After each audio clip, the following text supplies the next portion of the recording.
আসসালামু আলাইকুম। আপনার উপর শান্তি বর্ষিত হোক। আপনাদের সবাইকে জানাচ্ছি আগত ঈদুল আজহার শুভেচ্ছা এবং আমাদের আজকের আয়োজনটি হচ্ছে এই ঈদুল আজহাকে ঘিরেই। তো এই ঈদে যেটা হয়, আপনারা অনেকেই কিছু সমস্যা নিয়ে আমাদের কাছে আসেন। এর মধ্যে কেউ কেউ আসেন একেবারেই নতুন সমস্যা নিয়ে, আর কেউ কেউ আসেন পুরনো সমস্যার একটু তীব্র আকার ধারণ করে সে কারণে। তো কী কী সমস্যা নিয়ে আসেন? কনস্টিপেশন বা কোষ্ঠকাঠিন্য নিয়ে আসেন অনেকেই। অধিকাংশের ক্ষেত্রেই আগে কোষ্ঠকাঠিন্য ছিল, এই ঈদে যেটা হয়, হ্যাঁ, পানাহারের কিছু ভুল ত্রুটির কারণে কোষ্ঠকাঠিন্য বেড়ে যায়। অনেকেই আসেন পেটের গ্যাস নিয়ে, এবং গ্যাসই না, সাথে ব্যথা নিয়ে আসেন, এবং পেটের গ্যাসের ব্যথা কিন্তু তীব্র আকার ধারণ করতে পারে। তারপরে আপনারা অনেকেই আসেন পুরনো আলসার থাকে, অনেকের গ্যাস্ট্রিক আলসার, ডিউডেনাল আলসার, মানে পেটের আলসার থাকে, সেটার ব্যথা নিয়েও অনেকে আসেন।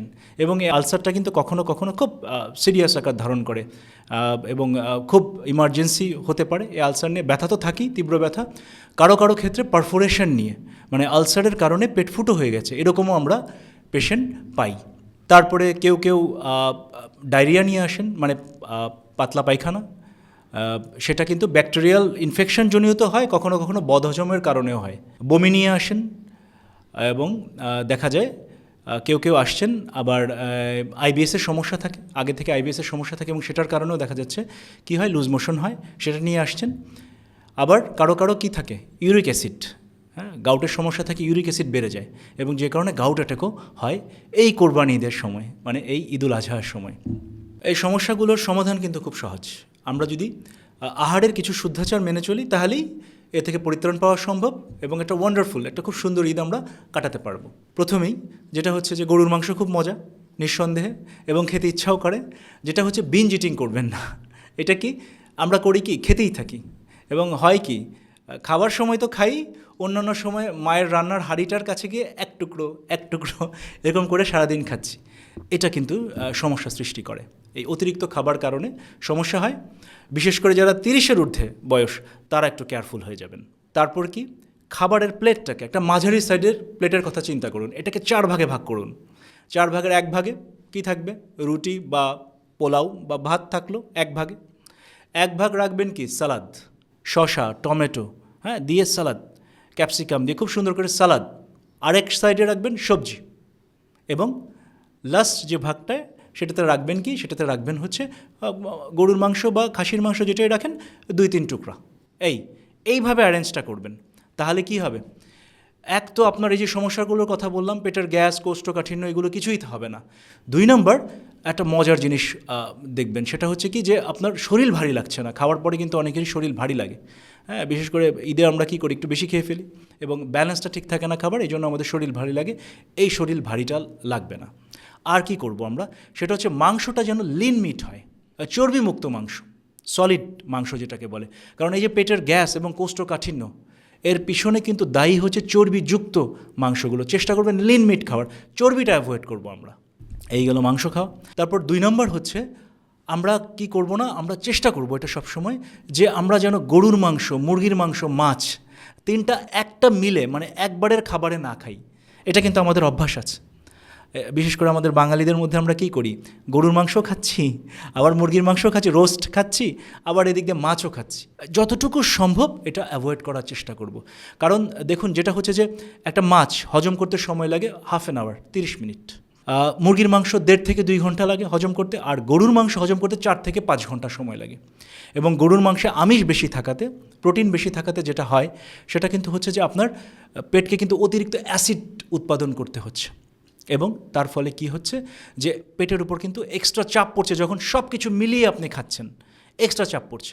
এর ফলে কি পেটের গ্যাস দেখা দিবে, বদহজম দেখা দিবে, এবং ধীরে ধীরে কি হবে, আপনার পেটের যে স্বাভাবিক হজম ক্ষমতা, এটা কিন্তু কমে আসার মানে একটা রাস্তা তৈরি হবে। সুতরাং আমরা কি করব, আমরা যে কোনো একটা দিয়ে মিল করার চেষ্টা করছি। এখন খাচ্ছি যে গরুর মাংসই খাই, অন্য সময় আমরা মুরগি খাবো, বা অন্য সময় আমরা মাছ খাবো। এইভাবে আমরা চেষ্টা করব যেন আমাদের পেটটা সুস্থ থাকে। এই নিয়মটা মানলে কী হবে, আমাদের এই হজম শক্তিটা ইনটেক থাকবে, মানে ভালো থাকবে। এই গেল। তারপর আমরা কি করতে পারি, গুরুপাক খাবার খাওয়া হয়ে গেল, মানে একটু চর্বি, মানে কোনো কারণে মাংস বা একটু চর্বি জাতীয় খাবার খাওয়া হয়ে গেল, পেটটা কি একটু অস্বস্তি সৃষ্টি হয় পেটে।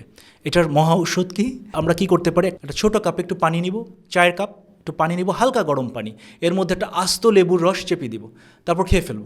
দেখবেন যে আপনার পেট কিছুক্ষণের মধ্যেই কি হালকা হয়ে গেছে।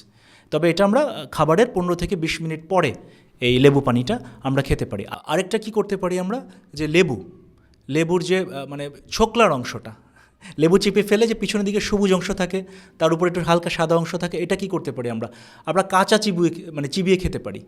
এটা কিন্তু আপনার হজমে হেল্প করবে, আপনি খাওয়ার সাথে সাথে you will feel comfortable. 4 number, সেটা কি? সেটা হচ্ছে পানি খাবো আমরা পর্যাপ্ত। এবং এটা নিয়ে নানা রকম কনফিউশনের কিছু নাই। আমরা কি করব, যেহেতু এখন গরম চলছে, আমরা কমপক্ষে 1.5 লিটার পানি খাবো এবং ঊর্ধ্বে 3 থেকে 3.5 লিটার ঊর্ধ্বে।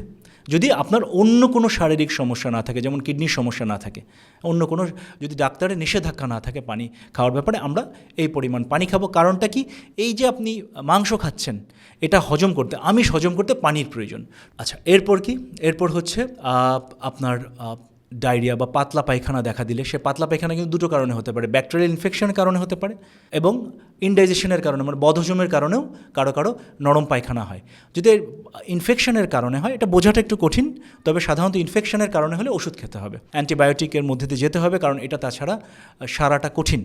আর যদি বদহজমের কারণে হয়, সেটা কিন্তু একটু অপেক্ষা করলে কয়েকবার একটু পায়খানা হয়ে যাওয়ার পর পেট এমনিতেই পরিষ্কার হয়ে যাবে, সেটার জন্য আসলে ওষুধের প্রয়োজন পড়ে না। তবে আমরা বলবো যে পাতলা পায়খানা শুরু হয়ে গেলে বা বমি হলে, এবং যেটা হচ্ছে যে আরেকটা সমস্যা হচ্ছে ফুড অ্যালার্জি, মানে আপনি অনেকের কিন্তু হয় গরুর মাংসের অ্যালার্জি, এটা ফার্স্ট টাইম হতে পারে, আবার কারো আগে হয়েছে, এখন আবার খেলে হচ্ছে এরকম অ্যালার্জি। এই সব ক্ষেত্রে আমরা বলবো যে আপনি ডাক্তারের সাথে সরাসরি দেখিয়ে নিন ডাক্তার, এবং পরামর্শ অনুযায়ী ওষুধ খেয়ে ফেলবেন, কারণ ফুড অ্যালার্জি কিন্তু খুব সিরিয়াস হয়ে যেতে পারে। সুতরাং আমরা এই ব্যাপারে একটু ডাক্তার দেখিয়ে নিতে পারি। এই 3টা বিষয়, যে পাতলা পায়খানা, বমি এবং ফুড অ্যালার্জি। আর কি, রক্তে যাদের চর্বির পরিমাণ বেশি, হাইপার কোলেস্টেরোলেমিয়া বলি আমরা, এই ক্ষেত্রে আমরা একটা জিনিস সতর্ক থাকবো, যে আমরা এই সময় আমরা মাংসটা একটু হিসাব করে খাবো, কারণ আসলে খাবার মজা আছে, আমরা কন্ট্রোল করতে পারি না। হ্যাঁ, তো আমরা কি করব, আমরা মাংসটা একটু হিসাবের মধ্যে রাখবো, খুব বেশি খেতে যাব না। এবং আসলে ভুলটা কোথায় হয়, আমরা ভাবি যে হয়তো গরুর মাংসের দোষ, বা আমরা ছাগলের মাংস খাচ্ছি সেটার দোষ। আসলে কিন্তু এটা না। আমাদের বাঙালিরা আমরা যেটা করি, যে এই মাংসের পাশাপাশি আমরা কিন্তু প্রচুর পরিমাণে কি খাই, ভাত খাই। এই ভাত কিন্তু যদি আপনি কাজে না লাগান, দ্যাট ইজ আপনি যদি সেই পরিমাণ ফিজিক্যাল ওয়ার্কআউট না করেন, বা আপনি যদি কাজ না করেন, তাহলে কিন্তু এই ভাতটা কী হবে, ক্যালোরিতে কনভার্ট হবে, এবং ক্যালোরি কী হিসাবে শরীরে জমা হয়, চর্বি হিসাবে। তো খালি গরুর মাংসের দোষ, খালি খাসির মাংসের দোষ দিলে হবে না। আমরা এই ভাতটা যে খাই, অতিরিক্ত ভাতও কিন্তু আমাদের দেহে চর্বি আকারে জমা থাকতে পারে, এবং সেখান থেকেও নানাবিধ রোগব্যাধি হয়। আজ এই পর্যন্তই। নিয়মিত মেডিটেশন করুন, টোটালি ফিট থাকুন। ত্যাগের মহিমা, সৃষ্টির কল্যাণ হোক। আগত ঈদের বার্তা। খোদা হাফেজ।